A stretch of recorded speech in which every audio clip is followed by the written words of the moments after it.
is the DASK EduBiz Consult, and I'm DASK. We're basically into admission, scholarship, and visa applications abroad. I've done it for quite a number. I want to do it for you. There are several others I have assisted in several ways. I want you to investigate the process and let me do the same for you.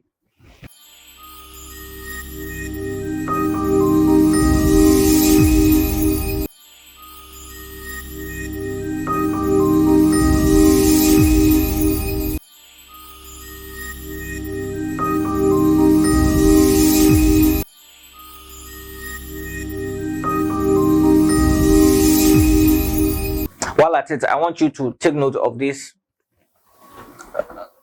topic: diet during pregnancy, the prenatal influences. As a matter of fact, has it occurred to you that your diet during pregnancy is important and that you would want to look at it? The effect of prenatal influences is by many parents looked upon as a matter of little moment, even though the diet during pregnancy cannot be the same as the diet after pregnancy. I want you to take note of this. The well-being of the child will be affected by the habits of the mother, and her appetites and passions are to be controlled by the principle of taking into consideration proper dieting during pregnancy. The disposition of the child will be affected if the mother's appetite with the diet is inappropriate. Many children have received as birthright as a result of inappropriate diet of their mother. The subjects for the presentation: diet during pregnancy and prenatal influences. And I'm saying that the mother's appetite, if indulged inappropriately, will be transmitted to the child. But if the mother adheres to right principles with regards to temperance, self-denying, and the mother disposes of kindness, gentleness, unselfishness, the mother is in the position to transmit, or as it were, transmit precious traits of character to her offspring. Very explicit was the command prohibiting the use of wine by the mother, and liquor is deceitful. Every drop of strong drink taken by her to gratify appetite endangers the physical, mental, and moral health of her child. Many advices urge that every wish of the mother should be gratified. This customary promotion is rather false and mischievous. It is advised that she avoid in diet and in every other line whatever would lessen physical or mental strength. Let her be aware. Mother should know that the character of her children would deepen vastly more often her habits before their birth and her personal efforts after their birth than upon external advantages or disadvantages. Before the child is brought forth, the child forms habits of self-denial and self-control, her own strong or weak traits of character.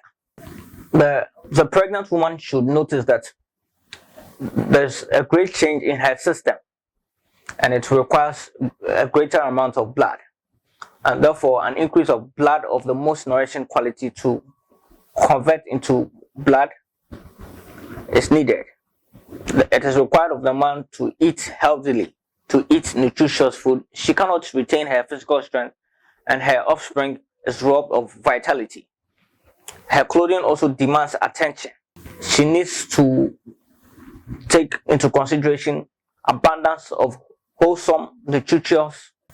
The mother needs to take into consideration an abundance of wholesome, nutritious food in their right quantity and quality, such that the right amount of blood is produced.